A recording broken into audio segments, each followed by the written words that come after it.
Good news, এখন থেকে আপনারা কিন্তু ভিপিএন ছাড়াই ফেসবুক ব্যবহার করতে পারবেন। আমার মোবাইল স্ক্রিনটি লক্ষ্য করুন, আমি কিন্তু ভিপিএন ছাড়াই ফেসবুক ব্যবহার করছি।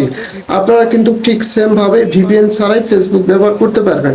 আপনারা হয়তো অনেকেই জানেন না যে ফেসবুক আইডি ভিপিএন দিয়ে ব্যবহার করলে আপনার ফেসবুক আইডিটি কিন্তু ডিসেবল হয়ে যেতে পারে, অথবা আপনার ফেসবুক অ্যাকাউন্টটি একবারে সারা জীবনের জন্য নষ্ট হয়ে যেতে পারে। সো আমি দেখে দিচ্ছি কিভাবে আপনারা ভিপিএন ছাড়াই ফেসবুক ব্যবহার করবেন। চলুন মোবাইল স্ক্রিনে। ওকে, শুরুতে চলে আসবেন আপনার ফোনের প্লে স্টোরে। প্লে স্টোরে আসার পর এখান থেকে সার্চ করবেন অপেরা মিনি লেখে।